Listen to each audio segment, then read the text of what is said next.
Le conflit entre le gouvernement éthiopien et les rebelles du Front populaire de libération du Tigré, qui a débuté en novembre 2020, attire l'attention des États-Unis. Washington a appelé à des pourparlers entre le gouvernement éthiopien et le TPLF, mais Addis Abeba refuse de négocier avec le TPLF qu'il qualifie de terroriste. Si les États-Unis ont envoyé un émissaire en la personne de Jeffrey Feldman pour tenter de résoudre le conflit, la tentative n'a pas encore porté ses fruits. Nous avons vu passer des informations concernant le harcèlement, voire pire, des personnes appartenant au groupe ethnique du Tigré.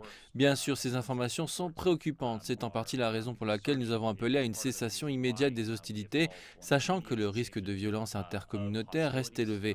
Nous sommes profondément préoccupés par le potentiel d'escalade de cette violence. C'est pourquoi nous nous engageons avec un certain nombre d'acteurs, un certain nombre de responsables du gouvernement éthiopien. C'est pourquoi nous nous engageons avec le TPLF et nous travaillons de manière très concertée. Les Américains d'origine éthiopienne qui soutiennent le gouvernement du Premier ministre Abiy Ahmed ont protesté contre la politique étrangère des États-Unis devant la Maison-Blanche, affirmant que les appels de l'administration Biden à des pourparlers entre Addis Abeba et le TPLF reposaient sur un manque d'informations et un travail biaisé des médias occidentaux. Ce que les États-Unis font est punir. Ils essaient de traiter l'Éthiopie avec la loi américaine sur le développement et les opportunités africaines. Ils adoptent des sanctions militaires et d'autres choses comme cela. C'est ce qu'ils ont fait en Libye, c'est ce qu'ils ont fait en Syrie. Et la Syrie et la Libye sont dans une situation bien pire qu'avant. Donc nous ne voulons pas que la même chose se produise en Éthiopie. Dans une lettre ouverte au président américain Joe Biden, le Premier ministre éthiopien Abiy Ahmed a parlé de l'ingérence en ces termes.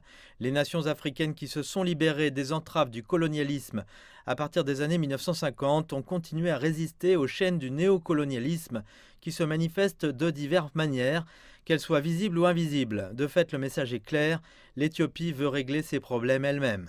Si le gouvernement éthiopien et le Front populaire de libération du Tigré prennent des mesures significatives pour entamer des pourparlers sans conditions préalables et autoriser une assistance humanitaire sans entrave, les États-Unis sont prêts à mobiliser une assistance pour que l'Éthiopie se rétablisse, revitalise son économie et construise un avenir pour son peuple.